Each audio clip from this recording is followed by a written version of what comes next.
welcome to today's webinar on Glasgow Caledonian New York College, hosted by MSM 2022.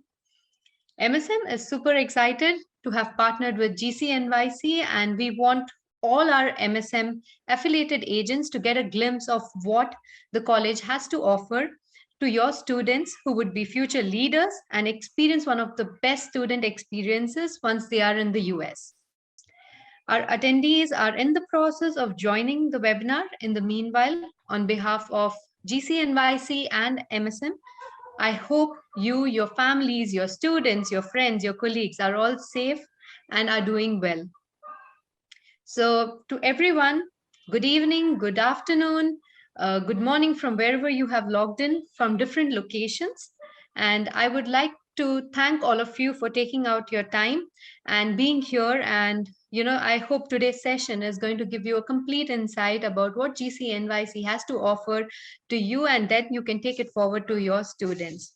So I would just like to introduce myself. My name is Sheena Vermani, and I'm the Senior Manager, Global Marketing Office at M Square Media. I look after the institution tie-ups, and I will be your moderator for today. And also, I'm very pleased and delighted to introduce the entire GCNYC team over here with us. We have Dominic, we have Jacqueline and John, and they come with a lot of experience. They are based out of the US, and they have a lot of experience. They have been dealing with international students, domestic students, and they have their own experiences in the past. And I'm sure today's session is going to be a wonderful insight for all of you, a great learning opportunity as well for a lot of you. Right. So as a reminder, everyone is currently muted, and will encourage you to type in all your questions and your comments throughout the presentation in the Q&A tab, which is in the control panel.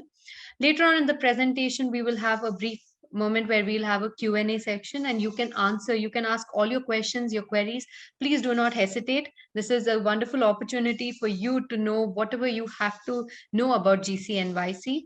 In case you're facing any technical issue, you can always rejoin using the same link, right? And also this webinar is recorded. So the entire presentation, the recording will be sent, an email will be sent out to you after the session is done. So without further delay, and I won't take much of your time, and I would hand over the mic to Jacqueline, and she would just give a quick introduction and we'll get started. So over to you, Jacqueline, and thank you so much. Right. Welcome, everyone. We are thrilled to be working with MSM for international recruitment and to be speaking to so many of you in all parts of the world about what we do at Glasgow Caledonian New York College. I am here with my colleagues, John Albanese, our Dean of Enrollment, and also Dominique Studer, our Director of Recruitment and Admissions. Each of us will be going through some slides that we have prepared for you, but first we would like to share a video.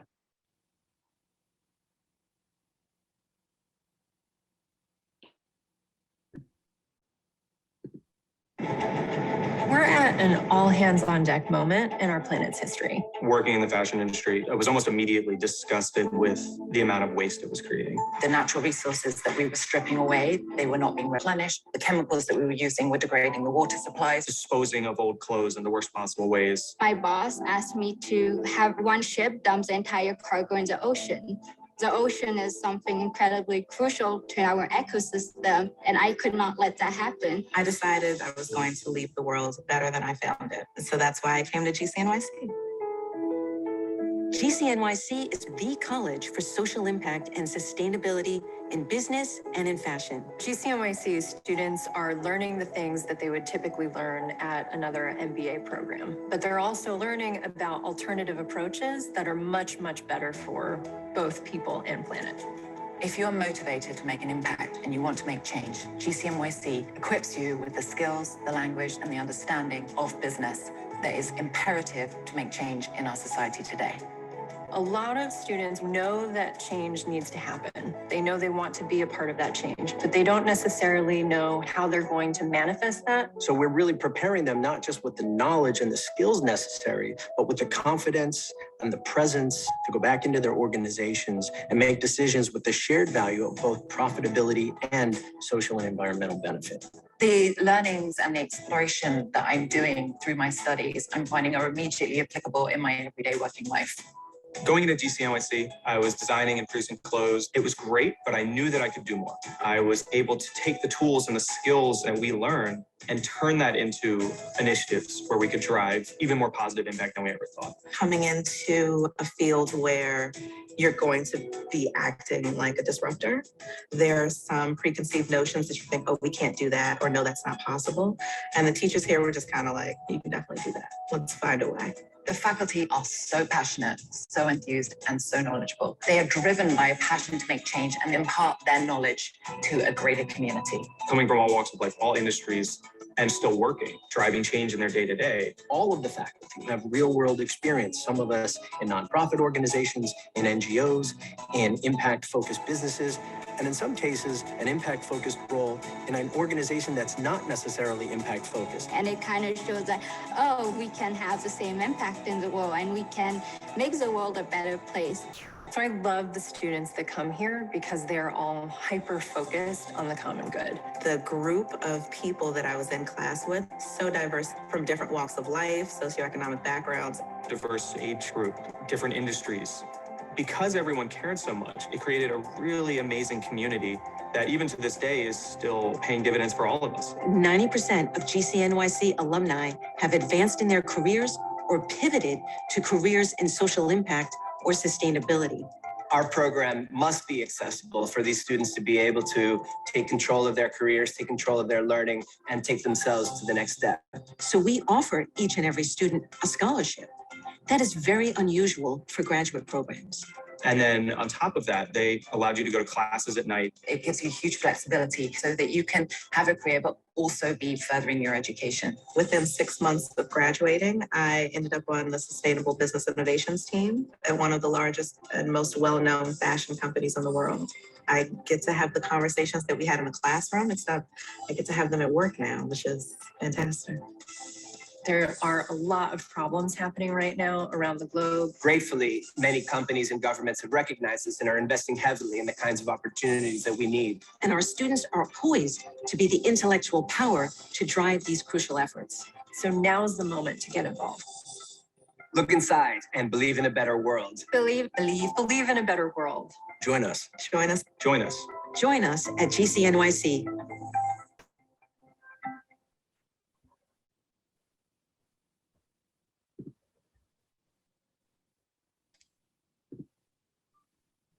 That was fantastic. I think it covers so much about GCNYC, and I think over to you, Dominic. You can just take through the presentation. Yeah.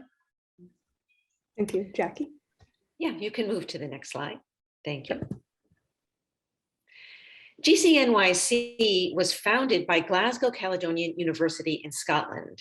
In June 2017, GCNYC became the first international college to be granted a New York State charter to award degrees, and we welcomed our first class that fall. Next slide, please. So GCNYC leverages nearly 150 years of academic excellence of its parent university, Glasgow Caledonian University. With its mission and motto for the common good, GCU's Chancellor Emeritus is social entrepreneur and Nobel Peace Prize laureate Muhammad Yunus, founder of the Yunus Center in Dhaka, Bangladesh. We were privileged to have him speak as part of our virtual speaker series in fall 2020. GCU's current chancellor is Annie Lennox, an ambassador for UN AIDS, Oxfam, Amnesty International, and the British Red Cross. She received the Nobel Woman of Peace Award for her work on HIV/AIDS prevention and control. Next slide. We remain very connected to GCU, with GCU's principal, Pamela Gillies, pictured here, serving also as GCU's president. It was under President Gillies that GCU set out through its strategic plan to globalize. In addition to GCNYC, GCU opened a campus in London and collaborated to found the Grameen Caledonian College of Nursing in Bangladesh and the African Leadership College. And they run collaborative programming with the University of Johannesburg. GCU is recognized as among the top universities for social mobility. Next slide. GCNYC is located in Soho in the heart of Lower Manhattan. Students attend classes at our campus in the Soho neighborhood of New York City, but we also have an option for them to participate remotely. Next slide, please. GCNYC has a very specific mission for the common good. Our mission states that students learn to reimagine business within the context of the UN Sustainable Development Goals, balancing profitability with the well-being of communities and the planet. Our mission is to educate future business leaders who will implement meaningful social improvement. Next slide. In support of the GCNYC mission to educate students in contemporary business and social impact practices, GCNYC faculty from the beginning have been practitioner faculty with significant and current practical experience. David Grad on the left teaches values-based leadership for an interconnected world. He is an executive coach and facilitator of corporate leadership programs. Amisha Parekh teaches business strategy as an instrument for economic, social, and environmental sustainability. She is global head of sustainability for Blackstone. Sese Tatebe Godu is currently an entrepreneur in residence at Zebras Unite, building the Inclusive Capital Collective, a cooperative developing the financial tools to shift capital to minority entrepreneurs in the United States. She teaches navigating global change, business practices for the common good. Next slide, please. We also have academic scholars among our faculty. Gaston de los Reyes is associate professor and director of the Center for Social Impact and Innovation. He is widely published in his field and recognized for his research and scholarship in business ethics. Next slide. Another important piece of the GCNYC experience is that students have access to faculty as well as staff, and they are given individualized attention. We are growing, but plan to keep our class sizes to no more than 20 students, and to therefore maintain a favorable student to faculty ratio. As one alumna put it, at GCNYC, we were in small, intimate classes that were conversation-based. In addition to intellectual conversations, my professors also made space for emotional health. Next slide. We offer 2 degree programs. They are the Masters of Science in Business for Social Impact and Sustainability and the MS in Sustainable Fashion. They are each 36 credits, and students can finish in 4 trimesters when attending full-time. Next slide. Regardless of major, students take these core courses, right? The business strategy, which I mentioned, taught by Amisha Parekh and also Gaston de los Reyes. Navigating global change is taught by Sese Tatebe Godu, and values-based leadership skills taught by David Grad. Also, all of our students write a thesis at the end of their program, and they also complete 2 courses to prepare for writing the thesis, Research Methods 1 and Research Methods 2. Next slide. The MS in Business for Social Impact and Sustainability is STEM designated, so is eligible for the OPT extension. And this prepares students to be sustainable business, to work within sustainable business strategy in corporations, or to work with social impact NGOs, or to become social entrepreneurs themselves. It provides a solid social impact foundation for entrepreneurs and intrapreneurs interested in harnessing business models and financial tools for the common good. Next slide. Our Masters in Sustainable Fashion is very unique in the United States. To our knowledge, we are the only program in the United States that focuses on sustainable fashion. It is also STEM designated and therefore eligible for the OPT extension. Students who complete this degree are prepared to lead sustainability efforts for fashion or retail companies, and these positions are growing exponentially. They are prepared to work within sustainable fashion supply chain and also to build their own sustainable fashion company. So it prepares graduate students with the full range of knowledge and tools to make fashion sustainable, from supply chain to merchandising or even to marketing messaging. Next slide, please. I mentioned the thesis. An important feature of the thesis is that students have the option to work with an outside company or organization when they are working on their project. This represents what you see here, some of the organizations that students have thus far worked with. Forum for the Future works with companies on their sustainability strategies.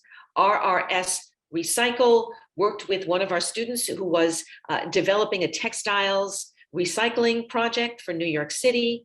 And MTI is an organization that sources sustainable textiles throughout the world. I am happy now to turn it over to John Albanese. Thank you. Thank you, Jackie, and thank you, Sheena and team, and welcome all of the agents on today's webinar. We're happy to have you here. Jackie was just talking about the end of the MS degree program with the thesis and the partnerships, and doing some research in real time with actual organizations. And those partnerships are going to be very important. And one of the most important aspects of the student experience will be to take advantage of the professional networking opportunities that GCNYC offers. Our faculty, alumni, and industry partners are interested in your success and will be there to support you on your journey throughout the program. Next slide. And while academics at GCNYC provide the knowledge and skill set that students need to pursue their next career move, our career management services are designed to provide the tools and resources you need to effectively leverage your skills and experiences to advance your career.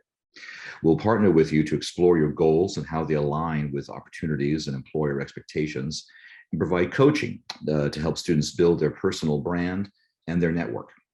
A few examples of student success in our program follow. Next slide, please. Beto Bina has worked in the social impact space as well as in sustainable sourcing in Brazil. He's also co-founder of Fair Farm, which develops regenerative fibers and fabrics using agroforestry systems in the Brazilian Amazon.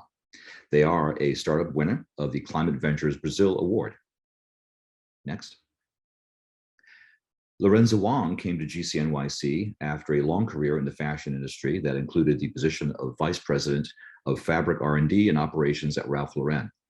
Our sustainable fashion program provided her the platform she needed to envision and execute her own social venture, another regenerative farm, in her home country of the Philippines, where she and her family are growing the natural material fiber abaca to create sustainable textiles for the fashion industry. The farm also works closely with local artisans, helping them to grow their own small business ventures. Next, please. Juliana Safari came to us from Brazil. After completing the master's program in sustainable fashion, she obtained an OPT visa and is currently serving as sustainable sourcing and development manager for the sneaker company Thousand Fell. Thousand Fell is a brand new sneaker company that quickly became recognized for their environmentally conscious recycling program. Juliana was hired to develop sustainable practices in their supply chain. Next, please. And Diana Choi is a student from South Korea and a handbag designer for Coach. She plans to use her education at GCNYC to influence Coach's sustainable sourcing and design practices. Next. So GCNYC also has partnerships with Hartwick College, and we hope to, this is one of several that we hope to grow in the coming months or years. MSM works with the Hartwick now. We have just begun the relationship, and we believe that if you as agents are working with Hartwick students, there is an opportunity to leverage this relationship, which offers special scholarships and assistantships. And now I will ask my colleague, Dominique Studer, to continue. Thank you so much, John. I'm going to now delve a little bit deeper into the admissions and enrollment process. So the application process is fairly straightforward. Students are required to submit an online application. There's no application fee required. They need to submit their resume or CV. Either format is acceptable. We are looking for them to submit an evaluated and translated transcript. We prefer WES, World Education Service, but also accept NACE accredited agencies as well. Of course, we're looking for a statement of purpose, 500 to 750 words. Ultimately, what we're looking for is that students are addressing why they're interested in applying to the program, what area of interest they would like to further delve into related to sustainability and social impact, as well as how the student believes that the program will enable them to have an impact in future career goals and plans. Additionally, we are looking for an English language proficiency exam results. Some examples include the Duolingo, the Ielts, the Pearson PTE, TOEFL, among others as well. Now, it's important to note that the admissions committee at GCNYC will turn around decisions within 24 to 48 hours upon completion of a full application. So all of those details and those requirements that I discussed in the previous slide. Additionally, a 3-year bachelor's degree from India, are accepted so long as there are 2 conditions that are met. The degrees have been earned in Division 1, and the awarding institutions have been accredited by India's National Assessment and Accreditation Council, NAC, with a grade of A or better. So ultimately, this means that if a student has earned a bachelor's degree, such as a Bachelor's of Science or Bachelor's of Commerce with a Division 1 from a university accredited by NAC with a grade of A or better, then we'll be able to evaluate the degree as equivalent to a US bachelor's degree. Now, of course, outside of academics, GCNYC refers students to the Education Housing Service, EHS, and other agencies to provide international students with housing opportunities. Please, of course, note that this is an estimated cost of living in New York City for one full academic year, which would be approximately between $25,000 and $30,000 US. And this includes the price of housing itself. It also includes estimations of transportation, incidentals, etc. Now, this is a high-level breakdown of the financial information international students will need to be able to afford. Students should be sure to factor in the cost of room and board, as well as books, transportation, and personal expenses. Our tuition is highly competitive among graduate schools in New York City, and many students qualify for scholarships as well, which I'll talk about in just one moment. So as the graduate school for the common good, Jackie had mentioned that earlier in the presentation, we don't not want the financial piece to be a barrier for students in order to enroll at GCNYC. So we offer 2 distinct scholarship opportunities. We have the Common Good Scholarship, which is merit-based, and the Eva Holler Scholarship, which is need-based. And both of these scholarships are available to all international students and require an additional essay in the application process. We have 3 intakes for international students to join our community, January, April, and September. It's important to note that students are strongly encouraged to apply by their priority deadline, noted in the slide. This ensures ample time for them to be able to go through the visa process, solidify housing, get their finances in order for a successful start with us. And then we're also very excited to be welcoming students to our next intake, which starts in April. So the priority deadline for the April intake is March 1st, so just about a month out from now, so still plenty of time for students who are interested to apply and join our community for that April intake. Now, I want to quickly go over the F1 student visa process. I'm more than happy to delve deeper into specific questions offline as well. I am the PDSO, which means the principal designated school official and the point of contact for international students as it relates to their visa. So we definitely pride ourselves in providing a quick turnaround time similar to our application in processing the I-20 form. So students will receive a form in 24 to 48 hours, again, from complete financial declaration documentation. And this document can be found in the Google Drive that Sheena and team will be able to share out with you all as well. So you will be able to see what that document looks like in full. And within this document, international students are required to show at least $65,000 US. And in addition, they should be aware that there is a $350 US CVIS fee, processing fee, associated with the I-20 form. However, we as a college are not going to be incurring any additional costs, so there's no deposits that we collect to process the I-24.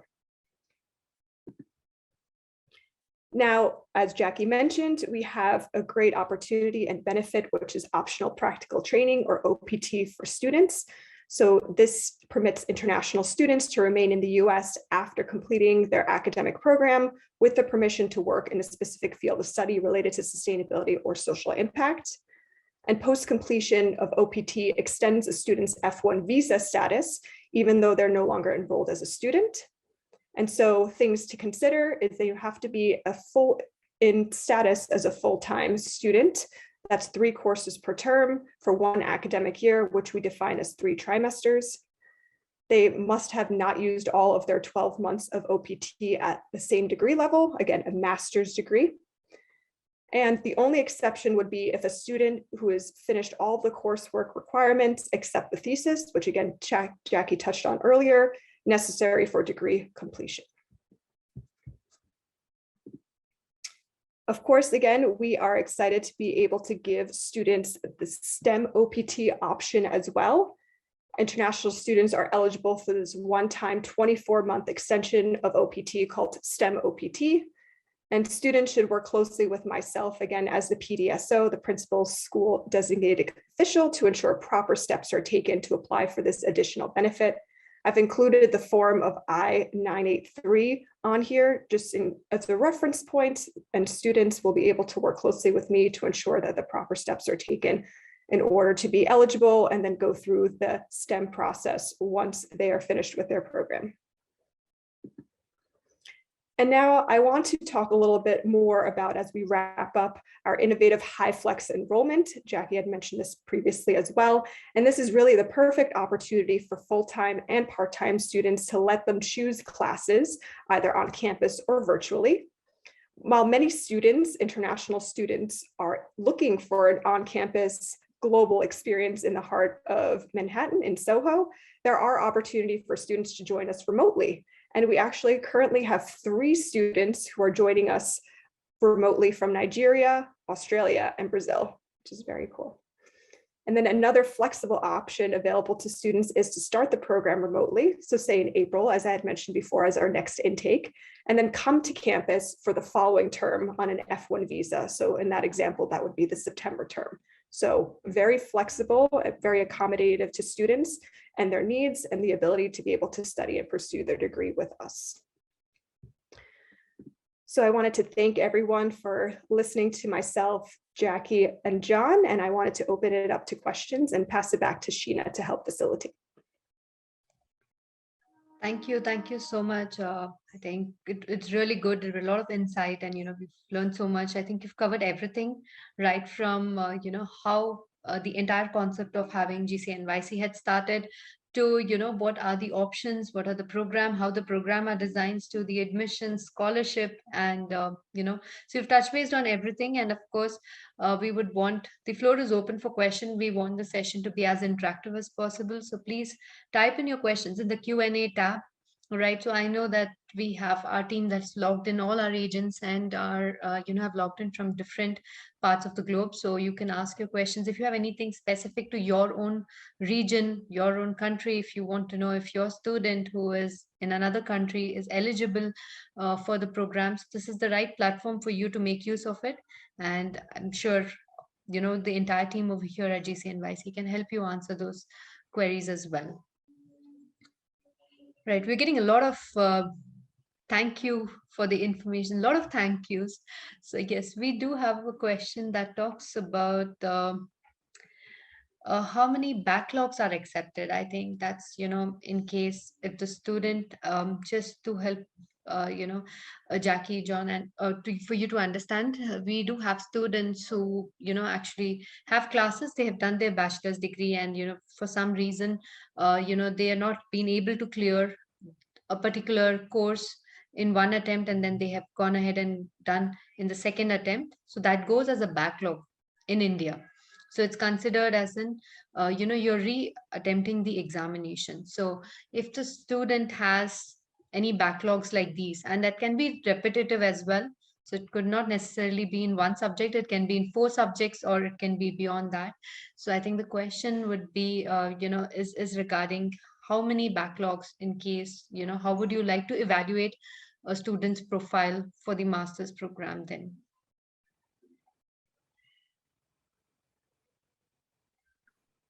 I honestly, I have not encountered many in that category myself. I know Dominique, if you have, but I think that the basic principle of having a completed bachelor's degree in order to be eligible for admission would still hold, right? So they wouldn't be able to enroll if they have not yet completed that, initial undergraduate degree. So they'd have to have that completed rather than, have it in process, when they arrive in order to maintain status. Right. So we have another question, which is around, of course, can you share the recording of the video? Yes, we will be sharing the entire recording of this video. We have another question that talks about what would be the minimum requirement in terms of the, the GPA requirement. What is that they would be needing in order to get an admission? We don't have any minimums. I see there's also a question about is GRE waived off, so to tackle both of those at the same time. Yes, we don't have any testing requirement for our master's programs.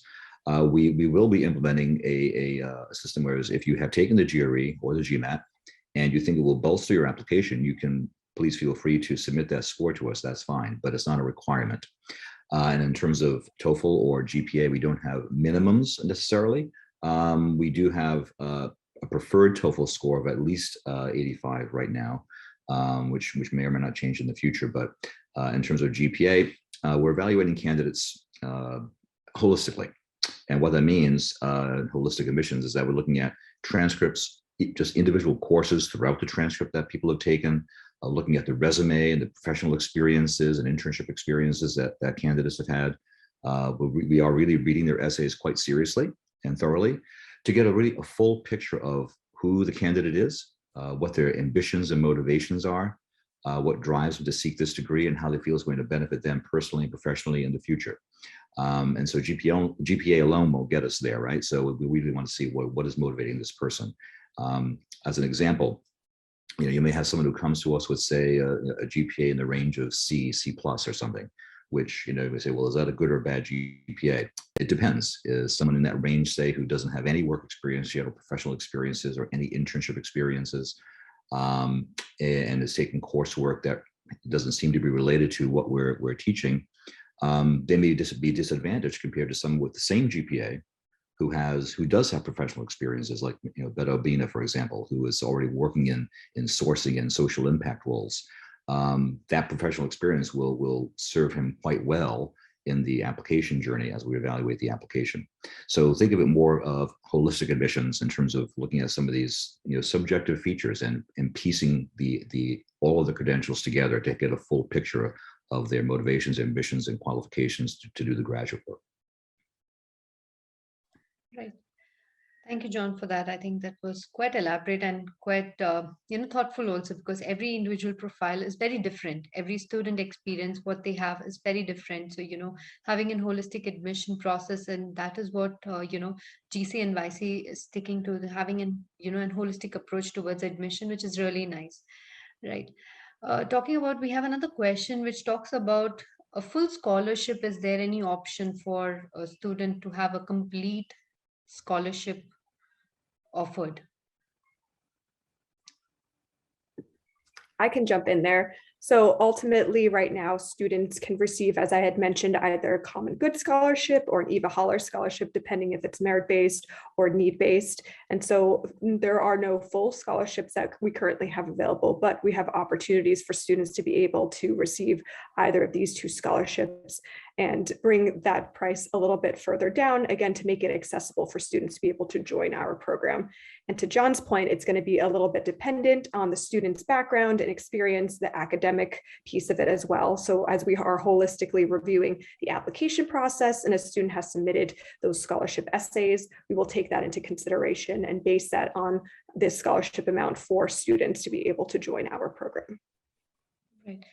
Just there's one more thing that, there's a question which has come from Priya stating that the scholarship is only one time for the program, or does it happen that based on student performance, that for the next cycle or the next semester, he or she will be entitled for a scholarship? I think that's the question again.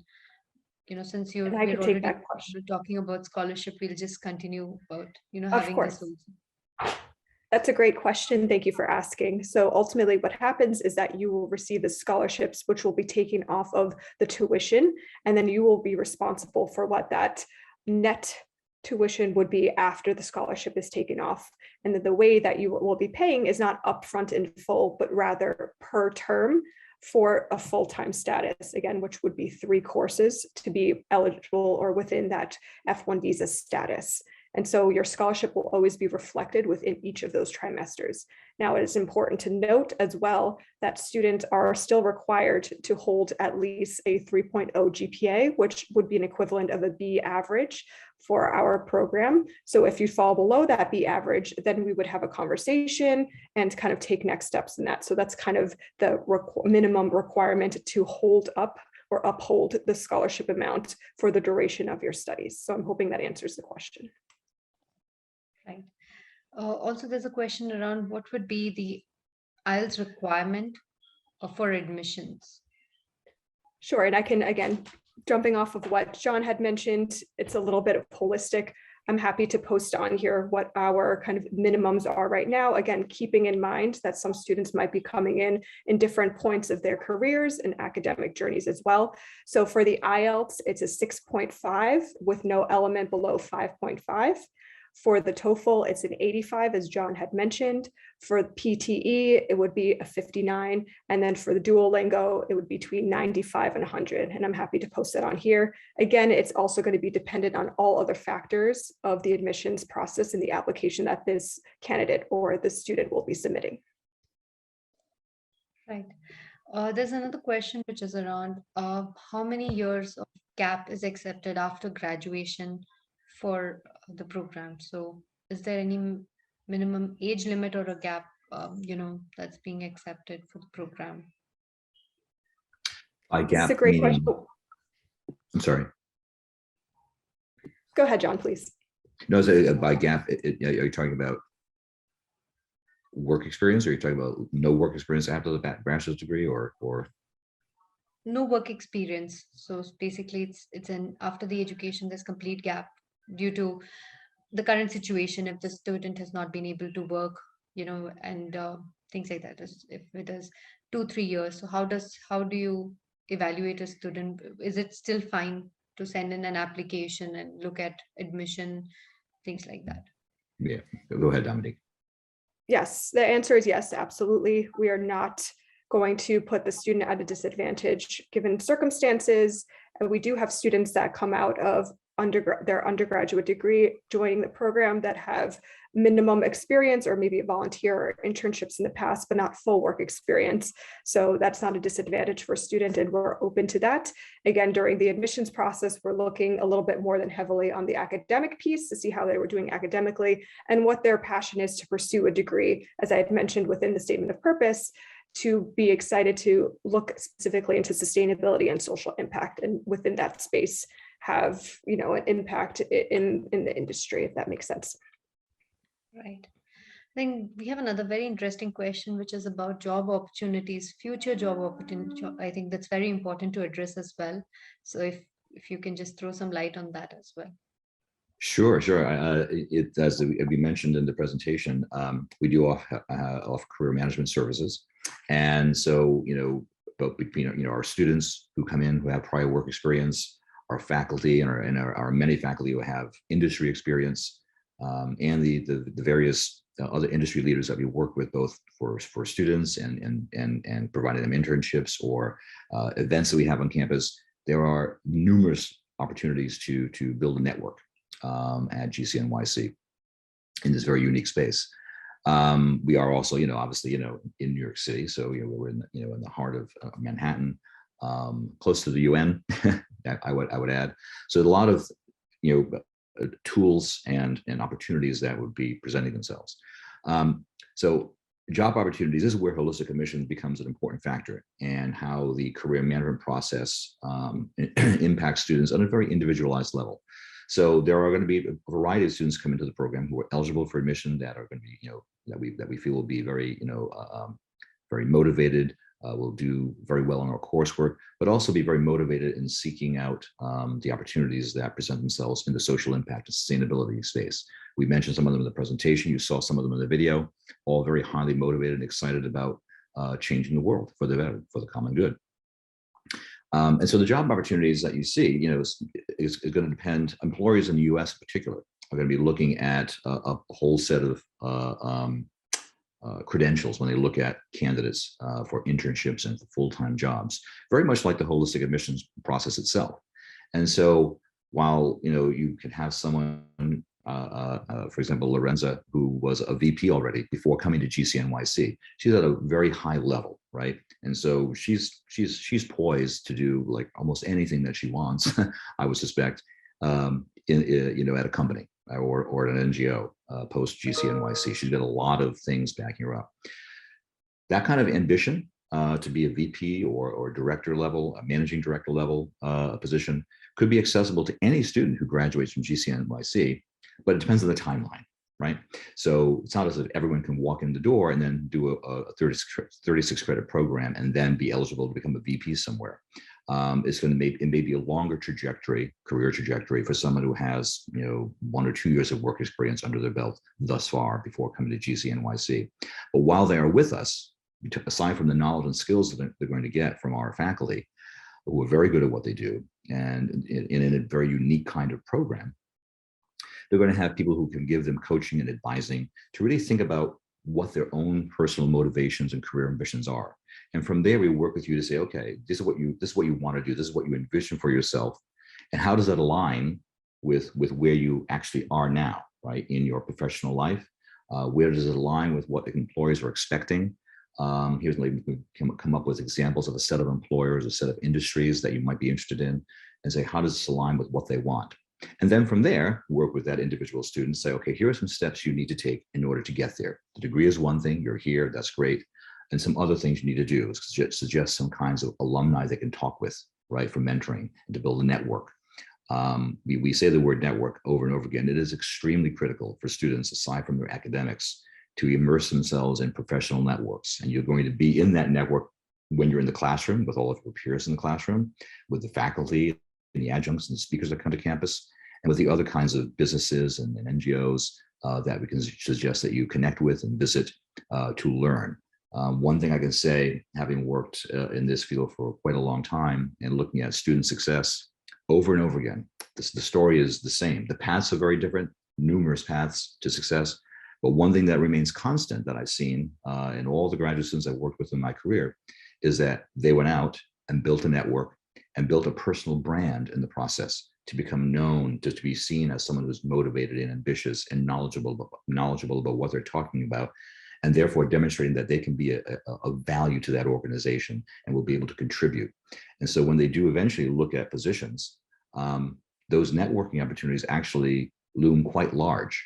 There's an 80-20 rule that career management professionals use, which is counterintuitive to many graduate students. When you're looking at internships and jobs, our inclination is just to go online and click send, and send out dozens and hundreds of resumes, right? 80% of the time. Actually, what you need to do is flip this. 80% of your time, 80% of your career management time should be spent on networking, and only about 20% in actually applying to jobs. And it makes a world of difference in the end. It doesn't seem like it would at the beginning because it is counterintuitive, but we highly encourage students to spend a lot of their time networking first, because then you're going to be setting the tone for who you are as a professional and having people remember who you are as you're looking for that internship and job. Well said, John. So networking is so important for students, right? And that's how they, move ahead.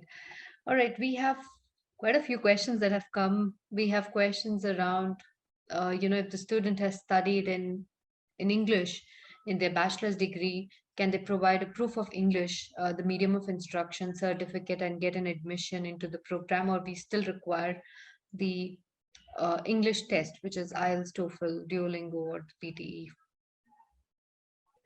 I can answer that question. The answer is yes, we would be willing. What we say is waive that English language requirement so long as the full program was done in the medium language of English. And so they can provide us with that letter. And then if we would have any other additional questions or wanted to further speak with a student regarding that, we would then reach out and have that conversation. But again, this also is a little bit dependent on what they have done academically speaking. And as long as that their coursework was done in English, then there is no issue to be able to waive that requirement. Again, we want to be able to set students up for success and make sure they're able to come in here right off the bat and be successful and be able to digest all the coursework and have a great understanding and grasp of the English language. Right. Also, there's another question which is around the evaluation. Is WES evaluation mandatory before submission of an application or needed after getting the I-20? This is a great question again, and I'm also going to pass it to John after I make my point. As I mentioned during the presentation, what we're looking for the application is the full application in order to make a decision, and then also to move forward to process the I-20 form if the student is accepted into the program. So within that, we are looking for the WES evaluation, or as I had mentioned, a NACE certified agency to evaluate the transcripts as well.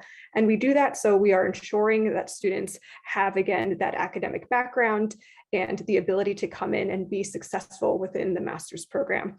We would look at an unofficial WES or an unofficial NACE certified, because that will show us that there is that equivalency and the grades are there. So students can submit the unofficial copy and then of course the official copy afterwards as well, if that is something that they would be interested in doing. But it is important for us to have that information in order to make an informed decision. John, was there anything else that you wanted to add to that, or do you feel like I've covered that? No, that's great. Yeah, and I think just to emphasize, the point is we don't want to have put any student in a very difficult position, right? Should they not have the proper eligibility, to then backtrack on an I-20 or something, could be a very uncomfortable situation for all concerned as they make their plans for where they want to go study. So I think as you're advising your students as agents and working with them, I know some people are concerned about the timeline it may take to get a WES evaluation. I would say put that at the top of the list. It's one of the first things that your candidates should do, is get that evaluation for their transcript. That way that part is done. Same thing if they, we don't require a test score, but I always advise people, in programs where test scores are required, like a GRE or GMAT, that do that first, right? Get that out of the way first, because you have to study for that, et cetera. That takes time to get a test score in as well. With the eligibility and the WES evaluation, put that at the top of your list, your checklist of things that students need to do. That way it's ready to go and doesn't cause any delays, and doesn't take any of your time and resources either in advising someone who in the end wouldn't be eligible. So you'll also know about the eligibility of that candidate too. Right. All right. We have another very interesting question, and I know that this is something that pretty much all of us are aware, but it's very important to address as well. I think this is from Pravina, which is, to explain about the difference between CPT and OPT and the uses that student, how would it benefit the student having the OPT and CPT as well? So would you like to explain? Yes, absolutely. And I know that Sunita was great. That, and yeah. I was going to say, I know that Sunita put that in the chat box.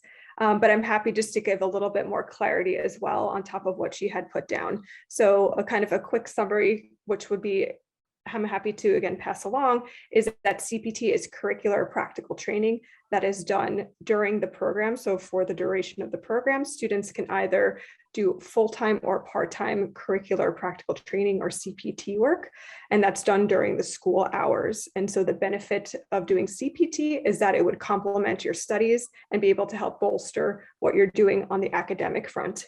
OPT, on the other hand, can only be done after the completion and graduation of your master's degree. And that is specifically geared towards, again, that employment piece that you're looking to then be able to use what you have learned on the academic front to be able to show the practical side of it through OPT, and then of course STEM OPT. And so Sunita kind of gave a little bit more insight into that as well, but that's kind of what the differentiators are between CPT and OPT on a higher level. Right. We do have a question which is about the funds that we need to show, which is 65,000 USD. And does this need to be 3 months old or recent funds that you Great. require? Yes, great question. So we're looking for at least a 3-month-old. And so that could be a bank statement. It could be also anything else that a potential spouse, family member, or friend might be willing and able to help you out with, so long as it's 3 months old. And then of course that also will complement and what comes into that as well as a scholarship piece. So once you are admitted into the program, you'll know if you receive some sort of scholarship. So that should also be then reflected within this document as well. But at least 3 months old is what we're looking for the financial form. Right. We have another question about the dependent. How can, if there is a spouse who would want to accompany, then how does the procedure work? I think that is the question that we have got from Amandeep. Yes, great question to ask. It is a possibility. I will caveat that with an asterisk, and I'll explain in a second, but ultimately the process remains the same. The student who was admitted into one of our master's programs would go through the process of getting the I-20 form. I, in turn, will ensure that the student's dependent will get an F2 visa, which is a dependent visa. And so the form will ultimately look the same. It will just have all the information of the F1 student who is coming to study in the States with us at GCNYC. And then the process is the same. There's processing fee that's associated with it as well. So please keep that in mind. And there is always the opportunity for the embassy to decide to deny students if they're coming in with dependents. We did see that happen recently with one of our students, to be very transparent. So my caveat is to just be mindful that there are certain embassies and places that sometimes look poorly at someone trying to bring independence, just kind of given circumstances. Again, the purpose of the F1 visa is for students to be able to study here, get their degree, be able to potentially move on and have that OPT and STEM OPT and kind of move on from there. So it's really focused more on the student coming to study here. So in full, again, more than happy to process those, but I have seen in a couple circumstances that sometimes the visa will be denied if students are trying to come in with dependents. So just to keep that in mind as you're speaking with students. Right. There's another question which is about the last year. What was the eligibility for students? Has there been any change since 2019, 2022, and the next intake that's coming? So does the requirement remains the same, and how is the success rate is also, I think that's the question Amandeep is asking about. How has it been from 2019, 2022, 21, and how is it moving forward? What are the changes in terms of the eligibility requirements or even the graduation success rate? I think that's the question around that's come. I can just speak to more of the admissions process just to get a little bit of a better understanding and clarity. Of course, everyone is aware that we went through a global pandemic, still seeing that happening right now. So from 2019 into 2021, I would say what we have done is that we have created more flexibility within the application. Previously, letters of recommendation were required. Those are now optional. We have expanded what we are considering and accepting in terms of the English language requirement. So Duolingo is something that is more accessible to students and able to be accessed, electronically versus going to a testing site, knowing that some testing sites are backed up right now or even closed. So we have made some tweaks and accommodations, especially for international students, for them to be able to join us and have a smoother process. The WES evaluation was what, as I said before, preferred, but of course we've opened it up again, understanding that there are other evaluators and translators out there as well through NACE certified agencies, so students can take advantage of that. The cost is also a little bit lower for some of those, so definitely encourage your students to look into all of the resources available for them. So we have done a lot on the admissions front to be able to combat understanding that the COVID pandemic has really created some challenges for students to be able to get admissions materials and documents in on time. And we've also been a little bit flexible with timing regarding the deadlines as well. I'm going to pass it to Jackie or John if you wanted to talk a little bit more about the employment piece or anything else that I believe Sheena had mentioned as well. No, I don't have anything I can add No, to no. that. Oh, I think Go ahead, they Jackie, asked also about changes in outcomes or student success compared to maybe 2019 to today, maybe before the pandemic. Actually, we're happy to say that graduation rates or retention rates, completion rates, and job success rates have held steady actually over that time. So we were concerned that there might be an impact because of COVID, but we haven't seen it. Right. Yeah, I think it's the safe to next say that it's question- because we have a unique set of programs, and these are becoming more in demand positions. That's really, I think, driven by not so much by industry as it is even more so by students and people on the ground interested in making change. Right? There's a demand either for jobs that exist or a demand that companies create positions like this so they can change their business practices. So I think that's one thing that's a very resilient kind of degree and set of skills.